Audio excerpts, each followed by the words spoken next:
ओम शांति। 31 मई 2025 प्रातः मुरली। ओम शांति। बाप दादा मधुबन। आज बाबा ने सुनाया, मीठे बच्चे, जब तक जीना है तब तक पढ़ना और पढ़ाना है। खुशी और पद का आधार है पढ़ाई। मीठे बच्चे, जब तक जीना है तब तक पढ़ना और पढ़ाना है। खुशी और पद का आधार है पढ़ाई। आज की मुरली से बाबा ने प्रश्न किया, सर्विस की सफलता के लिए मुख्य गुण कौन सा चाहिए? सर्विस की सफलता के लिए मुख्य गुण कौन सा चाहिए? उत्तर, सहनशीलता का। हर बात में सहनशील बनकर आपस में संगठन बनाकर सर्विस करो। भाषण आदि के प्रोग्राम लेकर आओ। मनुष्यों को नींद से जगाने के लिए अनेक प्रबंध निकलेंगे। जो तकदीरवान बनने वाले वह पढ़ाई भी रुचि से पढ़ेंगे। आज की मुरली से गीत है, हमें उन राहों पर चलना है, जा गिरना और संभलना है। ओम शांति। क्या विचार करके यहाँ मधुबन में तुम बच्चे आते हो? क्या पढ़ाई पढ़ने आते हो? किसके पास? बाप दादा के पास। यह है नई बात। कब ऐसा भी सुना कि बाप दादा के पास पढ़ने जाते हैं? सो भी बाप दादा दोनों इकट्ठे हैं। बंडर है ना, तुम वंडरफुल बाप की संतान हो। तुम बच्चे भी न रचता न रचना के आदि मदंत को जानते थे। अभी उस रचता रचना को तुमने नंबरवार पुरुषार्थ अनुसार जाना है। जितना जाना है और जितना जिसको समझाते हो उतनी खुशी और भविष्य का पद होगा। मूल बात है, अभी हम रचता और रचना के आदि मदंत को जानते हैं। सिर्फ हम ब्राह्मण ब्राह्मणियाँ ही जानते हैं। जब तक जीना है अपने को निश्चय करना है कि हम बी के हैं और से बाबा से वर्षा ले रहे हैं। सारे विश्व का पूरी रीति पढ़ते हैं व कम पढ़ते हैं, ये बात अलग है। फिर भी जानते तो है ना, हम उनके बच्चे हैं। फिर प्रश्न उठता है पढ़ने अथवा ना पढ़ने का। उस अनुसार ही पद मिलेगा। गोद में आया निश्चय तो होगा, हम राजाई के हकदार बने। फिर पढ़ाई में भी रात दिन का फर्क पड़ जाता है। कोई तो अच्छी रीति पढ़ते और पढ़ाते हैं और कुछ सूझता ही नहीं है। किसी को तो पढ़ने और पढ़ाने बिना कुछ सूझता ही नहीं है। बाबा ने कहा कुछ सूझता ही नहीं है, बस पढ़ना और पढ़ाना है। ये अंत तक चलना। स्टूडेंट लाइफ में कोई अंत तक पढ़ाई नहीं चलती। समय होता है। तुमको तो जब तक जीना है पढ़ना और पढ़ाना है। अपने से पूछना है कितनों को बाप को रचयिता का परिचय देते हैं। मनुष्य तो मनुष्य है, देखने में कोई फर्क नहीं पड़ता। शरीर में फर्क नहीं, ये अंदर बुद्धि में पढ़ाई गूंजती रहती है। जितना जो पढ़ेगा उतनी उनको खुशी भी रहेगी। अंदर में ये रहता है कि हम नए विश्व का मालिक बनूंगा। अभी हम स्वर्ग द्वार जाते हैं। अपनी दिल से सदैव पूछते रहो, हमारे में कितना फ़र्क है। बाप ने हमको अपना बनाया है, हम क्या से क्या बनते हैं। पढ़ाई पर ही मदार है। पढ़ाई से ही मनुष्य कितना ऊंच बनते हैं। वह तो सब अल्पकाल क्षण भंगुर के मर्तबे हैं, उनमें कुछ भी रखा नहीं है। जैसे कि कोई काम के नहीं, लक्षण कुछ भी नहीं थे। अब इस पढ़ाई से कितना ऊंच बनते हैं। सारा टेंशन पढ़ाई पर देना है। जिसकी तकदीर में है उनकी दिल पढ़ाई में लगती है। औरों को भी पढ़ाई लिए भिन्न भिन्न रीति पुरुषार्थ कराते रहते हैं। दिल होती है उनको पढ़ाकर वैकुंठ का मालिक बनावे। मनुष्यों को नींद से जगाने के लिए कितना माथा मारते रहते और मारते रहेंगे। ये प्रदर्शनी आदि तो कुछ नहीं, आगे चलकर और प्रबंध निकलेंगे समझाने के लिए। अभी बाप पावन बना रहे हैं तो बाप की शिक्षा पर अटेंशन देना चाहिए। हर बात में सहनशील भी होना चाहिए। बाबा कहते हैं आपस में मिलकर संगठन कर भाषणों आदि के प्रोग्राम रखने चाहिए। भाषणों आदि के प्रोग्राम रखने चाहिए। एक अल्प पर भी हम बहुत अच्छा समझा सकते हैं। ऊंचे तो ऊंच भगवान कौन। एक अल्प पर तुम 2 घंटा भाषण कर सकते हो, ये भी तुम जानते हो। अल्प को याद करने से खुशी रहती है। अगर बच्चों का याद की यात्रा में अटेंशन कम है, अल्प को याद नहीं करते तो नुकसान ज़रूर होता है। सारा मदार किस पर है? याद पर है। याद करने से एकदम हेवन में चले जाते हैं, याद भूलने से ही गिर पड़ते हैं। इन बातों को और कोई समझ ना सके। बाबा कहते हैं इन बातों को तो और कोई समझ ना सके। शिव बाबा को तो जानते ही नहीं, बल कितना भी कोई भवके से पूजा करते हो, बाबा कहते कितने भी भवके से पूजा करते हो, याद करते हो, फिर भी समझते नहीं हैं। तुमको बाप ने से बहुत बड़ी जागीर मिलती है। भक्ति मार्ग में कृष्ण का दीदार करने के लिए कितना माथा मारते हैं। अच्छा दर्शन हुआ फिर क्या फ़ायदा? तो कुछ भी नहीं हुआ। दुनिया देखो किन बातों पर चल रही है। तुम जैसे गन्ने का रस शुगर पीते हो, बाबा कहते तुम जैसे गन्ने का रस शुगर पीते हो, बाकी सब मनुष्य छिलका चूसते हैं। बाबा ने कहा बाकी सब मनुष्य गन्ने का छिलका चूसते हैं। तुम अभी शुगर पीकर पूरा पेट भर आधा कल्प सुख पाते हो, बाकी सब भक्ति मार्ग के छिलके चूसते नीचे उतरते आते हैं। अब बाप कितना प्यार से पुरुषार्थ कराते हैं, परंतु तकदीर में नहीं है तो अटेंशन नहीं देते हैं। ना खुद अटेंशन देते, ना औरों को देने देते हैं। ना खुद अमृत पीते और ना ही पीने देते हैं। ना तो खुद अमृत पीते हैं, ना दूसरों को पीने देते हैं। बहुतों की ऐसी एक्टिविटी चलती है। अगर पूरी रीति पढ़ते नहीं, रहमदिल नहीं बनते, किसका कल्याण नहीं करते, तो वह क्या पद पाएंगे। बाबा कहते हैं पढ़ने और पढ़ाने वाले कितना ऊंच पद पाते हैं, पढ़ते नहीं तो क्या पद पाए होगा।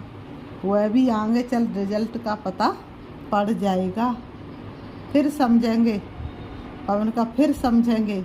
बरोबर बाबा हमको कितना वार्निंग देते थे, यहाँ बैठे हो बुद्धि में रहना चाहिए। हम बेहद के बाप पास बैठे हैं, वह हमको ऊपर से आकर इस शरीर द्वारा पढ़ाते हैं। कल्प पहले महापिक, अब हम फिर से बाप के सामने बैठे हैं। उनके साथ ही हमको चलना है, छोड़ कर नहीं जाना है। बाप हमको साथ ले जाएंगे। ये पुरानी दुनिया विनाश हो जाएगी, ये बातें और कोई नहीं जानते, आगे चलकर जानेंगे। बरोबर पुरानी दुनिया ख़त्म होनी है, मिल तो कुछ भी नहीं सकेगा, ये बातें और कोई नहीं जानते। टू लेट हो जाएंगे, हिसाब किताब चुकतू कर सबको वापस जाना है। ये भी तो जो सेंसिबल बच्चे हैं वही जानते हैं। बच्चे वह जो सर्विस पर उपस्थित हैं, माँ बाप को फॉलो करते हैं। जैसे बाप रूहानी सेवा करते वैसे तुमको करनी है। कई बच्चे हैं जिनको ये धुन लगी रहती है, जिनकी बाबा महिमा करते उन जैसा बनना है। टीचर मिलती तो सबको है, यहाँ भी सब आते हैं, यहाँ तो बड़ा टीचर बैठा है। बाप को याद ही नहीं करते तो सुधरेंगे कैसे। नॉलेज तो बहुत सहज है, 84 जन्मों का चक्र है, कितना सहज, परंतु कितना माथा मारना पड़ता है।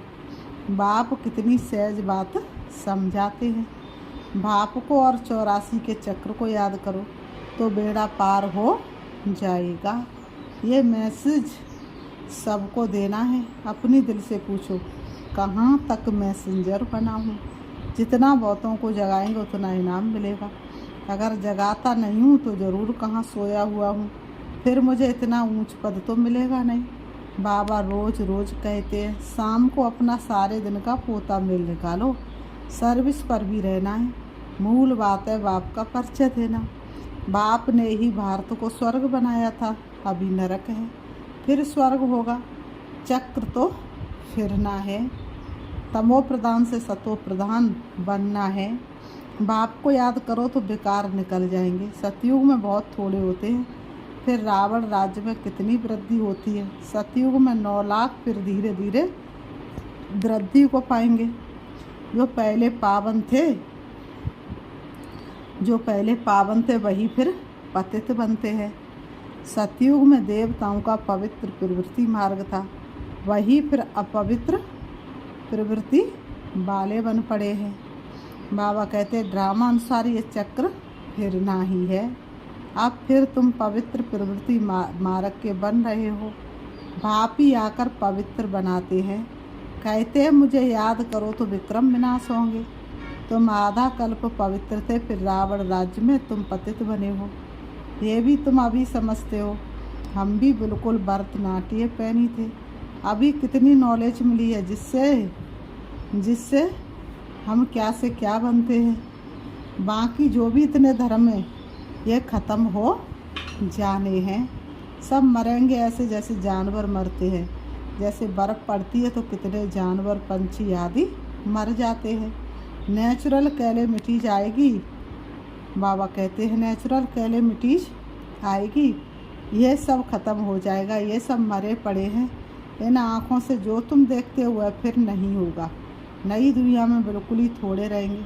ये ज्ञान तुम्हारी बुद्धि में है। ज्ञान का सागर बाप ही तुमको ज्ञान का वर्षा दे रहे हैं। तुम जानते हो सारी दुनिया में किचड़ा ही किचड़ा है। इतना गंद लगा पड़ा है। हम भी किचड़े में मैले पड़े थे। पहले हम भी किचड़े में कैसे पड़े थे? मैले पड़े थे।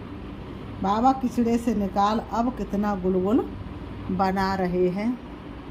हम ये शरीर छोड़ेंगे, आत्मा पवित्र हो जाएगी। बाबा कहते हैं हम शरीर छोड़ेंगे तो वैसे आत्मा क्या हो जाएगी? पवित्र हो जाएगी।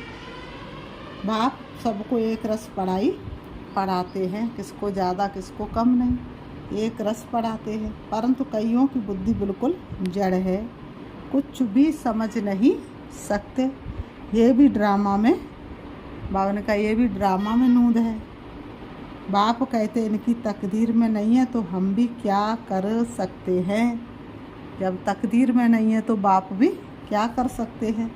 हम तो सबको एक रस पढ़ाते हैं। पढ़ते नंबर बार है। बाबा ने कहा बाबा पढ़ाते सबको एक रस है, लेकिन पढ़ने वाले कैसे हैं? नंबर बार हैं। कोई अच्छी रीति समझकर और समझाते हैं, कोई तो अच्छी रीति खुद भी समझते, दूसरों को भी समझाते, औरों का भी जीवन हीरे जैसा बनाते हैं। बाबा ने कहा कोई तो बनाते ही नहीं, उल्टा अहंकार कितना है। जैसे साइंस वालों को माइंड का कितना घमंड है। दूर दूर आसमान को, समुद्र को देखने चाहते हैं। बाप कहते इससे कोई फ़ायदा ही नहीं। मुफ्त साइंस घमंडी अपना माथा खराब कर रहे हैं। बड़ी बड़ी पगार उनको मिलती है, सब वेस्ट करते रहते हैं। ऐसे नहीं कि सोनी द्वारका कोई नीचे से निकल आएगी। ये तो ड्रामा का चक्र है जो फिरता रहता है। फिर हम समय पर अपने महल जाकर बनाएंगे। नई दुनिया में कोई आज से खाते क्या ऐसे ही मकान फिर बनेंगे? ज़रूर बाप दिखाते हैं। तुम फिर ऐसे सोने के महल बनाएंगे। वहाँ तो सोना बहुत रहता है। अभी तक भी बाबा ने कहा कोई तरफ सोने की पहाड़ियाँ बहुत हैं, सोना निकाल नहीं सकते। बाबा ने कहा परंतु सोना निकाल नहीं सकते। नई दुनिया में तो सोने की अथाह खानियाँ थी, वह ख़त्म हो गई। अभी हीरे का दाम देखो कितना है। आज इतना दाम कल पत्थरों में सल हो जाएगा। बाप तुम बच्चों को बड़ी वंडरफुल बातें सुनाते और साक्षात्कार भी कराते हैं। तुम बच्चों को अब बुद्धि में यही रहना है। हम आत्माओं को अपना घर छोड़े 5000 वर्ष हुए हैं, जिसको मुक्ति धाम कहते हैं। भक्ति मार्ग में मुक्ति के लिए कितना माता मारते हैं, परंतु अभी तुम समझते सिवाय बाप के कोई मुक्ति दे नहीं सकते, साथ ले जा नहीं सकते। अभी तुम बच्चों की बुद्धि में नई दुनिया है, जानते हो ये चक्र फिरना है। तुमको और कोई बातों में जाना नहीं है, सिर्फ बाप को याद करना है। सबको यही कहते रहो बाप को याद करो तो विक्रम विनाश होंगे। बाप ने तुमको स्वर्ग का मालिक बनाया था ना। तुम मेरी शिव जयंती भी मनाते हो, कितना वर्ष हुआ, 5000 वर्ष की बात है। तुम स्वर्गवासी बने थे, फिर 84 का चक्र लगाया है। ये भी ड्रामा बना हुआ है। बाबा ने कहा ये भी ड्रामा बना हुआ, तुमको ये सृष्टि चक्र आकर समझाता हूँ। अभी तुम बच्चों को स्मृति आई बहुत अच्छी तरह से। हम सबसे ऊंच पाठधारी, हमारा पाठ बाबा के साथ है। हम बाबा की श्रीमत पर, बाबा की याद में रहकर औरों को भी आप समान बनाते हैं। जो कल्प पहले थे वही बनेंगे, साक्षी होकर देखते रहेंगे और पुरुषार्थ भी कराते रहेंगे। सदा उमंग में रहने के लिए रोज़ एकांत में बैठकर अपने साथ बातें करो।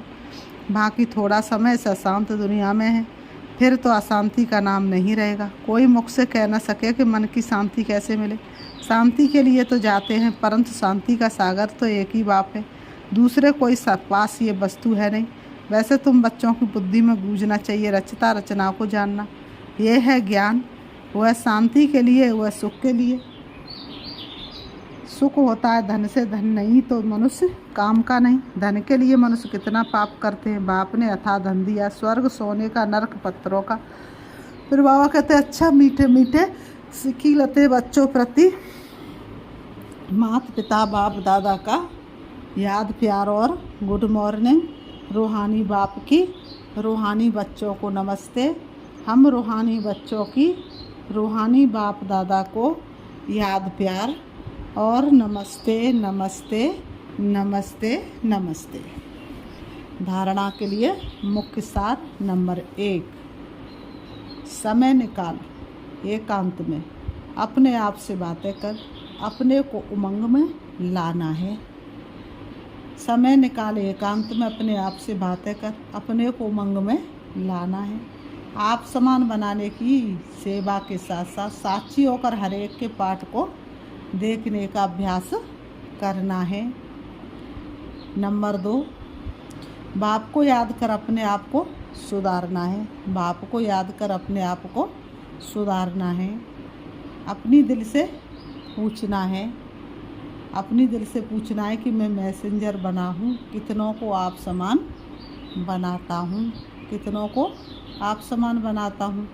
आज की मुरली से बाबा ने वरदान दिया है, श्रेष्ठ पुरुषार्थ द्वारा फाइनल रिजल्ट में फर्स्ट नंबर लेने वाले उड़ता पंछी भव। श्रेष्ठ पुरुषार्थ द्वारा फाइनल रिजल्ट में फर्स्ट नंबर लेने वाले उड़ता पंछी भव। स्पष्टीकरण है, फाइनल रिजल्ट में फर्स्ट नंबर लेने के लिए नंबर 1, दिल के अविनाशी वैराग्य द्वारा बीती हुई बातों को संस्कार रूपी बीज को जला दो। दिल के अविनाशी वैराग्य द्वारा बीती हुई बातों को संस्कार रूपी बीज को जला दो। नंबर 2, अमृत वेले से रात तक ईश्वरी नियमों और मर्यादाओं का सदा पालन करने का व्रत लो। अमृत वेले से रात तक ईश्वरी नियमों और मर्यादाओं का सदा पालन करने के लिए बाबा ने कहा पालन करने का व्रत लो। और नंबर 3, मनसा द्वारा, वाणी द्वारा या संबंध संपर्क द्वारा निरंतर महादानी बन, पुण्य आत्मा बन, दान पुण्य करते रहो। जब ऐसा श्रेष्ठ हाई जंप देने वाला पुरुषार्थ हो तब उड़ता पंछी बन फाइनल रिजल्ट में क्या कर सकेंगे, फाइनल रिजल्ट में नंबर 1 बन सकेंगे। आज की मुरली से बाबा ने स्लोगन दिया, वृत्ति द्वारा वायुमंडल को पावरफुल बनाना यही लास्ट का पुरुषार्थ व सर्विस है। वृत्ति द्वारा वायुमंडल को पावरफुल बनाना यही लास्ट का पुरुषार्थ व सर्विस है। अव्यक्त सारे रूहानी रॉयल्टी और प्योरिटी की पर्सनैलिटी धारण करो। रूहानी रॉयल्टी और प्योरिटी की पर्सनैलिटी धारण करो। विशेष आत्माओं व महान आत्माओं को देश की व विश्व की पर्सनैलिटीज कहते हैं। पवित्रता की पर्सनैलिटी अर्थात हर कर्म में महानता। पवित्रता ही जीवन की है सच्ची सुंदरता और विशेषता। रूहानी पर्सनैलिटी वाली आत्मा अपनी एनर्जी, समय, संकल्प वेस्ट नहीं गवाते। बाबा का रूहानी पर्सनैलिटी वाली आत्मा अपनी एनर्जी, समय, संकल्प वेस्ट नहीं गवाते, सफल करते। ऐसी पर्सनैलिटी वाले कभी भी छोटी छोटी बातों में अपने मन बुद्धि को बिजी नहीं रखते और छोटी छोटी बातों में अपनी मन बुद्धि को बिजी नहीं रखते हैं। ये 3 बिंदु मत बिसरो, बीती बातों पे बिंदी रखो, बिंदी बनो, बिंदी याद करो। अच्छा, ओम।